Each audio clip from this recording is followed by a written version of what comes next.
You are absolutely beautiful. I mean, I told you, I didn't even want to start the interview here, but I mean, you are a woman of a certain age and baby, you're fine. Okay. So you said you're just drinking your water, minding your business and hitting that gym. Yes. Some of y'all got to take note. Okay. This is what it looks like when you're in the gym, you're minding your business and you're drinking your water. Yeah. So it's a pleasure. Thank you for having me. Yeah. So actress, mother, influencer, model, all the things, but we really learned who you were on Love and Hip Hop. Well, let me say you learned what they wanted you to learn on Love and Hip Hop. Yeah. Let's say that. Yeah. I mean, you entered into the franchise in 2012. Yes. 2012, you had multiple seasons. And when you started this, you were with your child's father, Stevie J. Yes. Yeah. Yeah. It was, we were together, and he had other ideas for our future. So he had,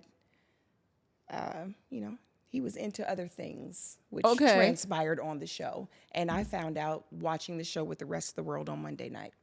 I mean, I listened to one of your recent interviews. You did an interview with either maybe it was your friend Claudia Jordan or it might have been Tammy Roman. And you talked about this and you said that, when you taped the show, you were taping with Stevie and your relationship was what it was. You guys were together. And then you would find out that your relationship was dissolving on Monday nights while everybody else was watching. Correct. So only you know what you're filming with a particular person.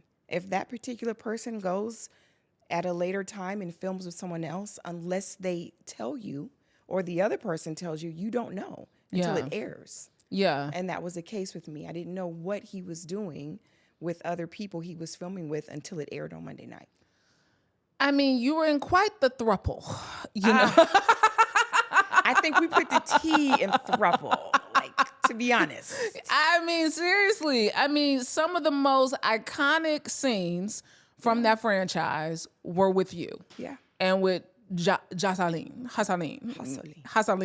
Yeah, the Puerto Rican princess. What's she called? The Puerto Rican princess. That's what Stevie coined her, was the Puerto Rican princess. Yeah. Yeah. I mean, so I think that was probably one of the things that, really surprised me. Because I think when we look at reality television, we really have you pegged a certain way based off what we see. I was the angry Black woman.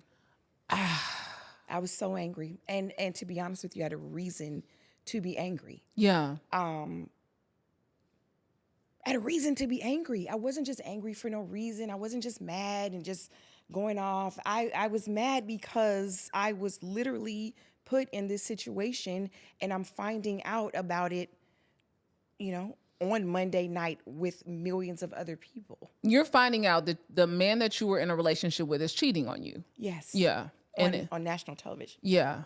So you have no way of even really dealing with this by yourself because the moment you find out, everybody else has found out as well. Right. And I was labeled stupid, doormat. The comments were incredible. How could you let him cheat on you? How do you let someone cheat on you? Yeah. I mean, I don't know. It was an incredible experience. I'll say that. Yeah. What did reality television teach you about yourself? That I was a lot stronger than I thought I was. How so? The stuff that I endured, the stuff that I had to go through on a daily basis, the situations, the criticism, the judgment. Yeah.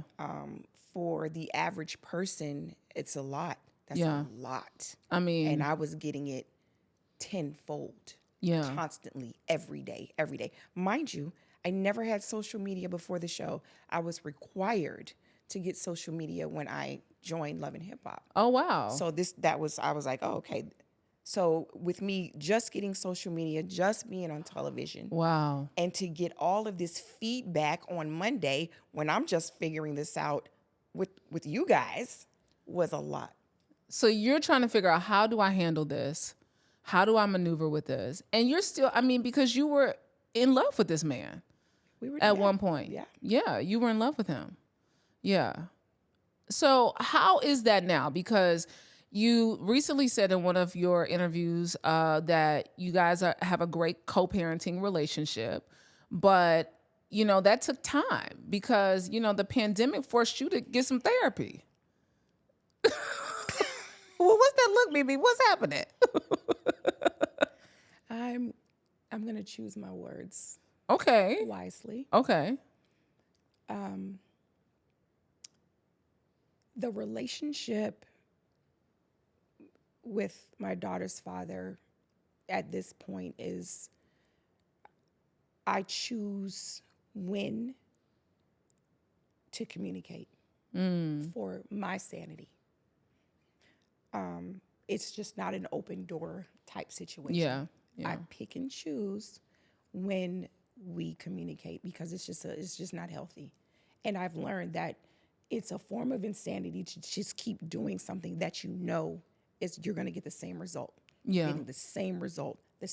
I'm getting this for years. Yeah. For me to keep doing that, I had to step back and say, hey, maybe you need to do something different. Yeah. And what I'm doing now is working. Yeah. So in the event that I need to communicate with Stephen, I will do that. If I don't need to communicate with Stephen, I won't do it. Yeah. And that's for my sanity. I mean, I don't think people really quite understand how, you all's relationship, it really had these many ebbs and flows, right? Because when you all got together, he was very successful. But then there was a moment when you were carrying the relationship with your cleaning business. Correct. And he was using your car to get to the set to take Love and Hip Hop. And to get to his other women. Yes. Lord have mercy. He was not using your car, Mimi, to go around town with the other ladies. Sips water. Okay, so he was using your car. He was baby boy. Listen. Okay, well we won't have to. We don't have to. Listen. Yeah. Okay, so on the show though, there was a moment when you were in another relationship and there was a sex tape that was created. And on the show and watching that, it was the tape was stolen, all of the things that happened, but you all proceeded to, let's capitalize on this moment because we have this opportunity. What did that teach you about yourself? Because I know it was so many conversations on the show about you as a mom and not wanting your daughter to experience that or know about that. Even some of your castmates, that was a conversation with them. How, what did you really learn from that experience? What did it teach you? Okay. Hey, Vault family, thanks for watching. If you enjoyed this clip, make sure to check out our full interview on our channel at Vault Empowers Talks. We don't just scratch the surface. We dive deep into the lives of some of the world's most influential leaders and change makers. Don't forget to like, to comment, and be sure to subscribe for more inspiring conversations. See you next time.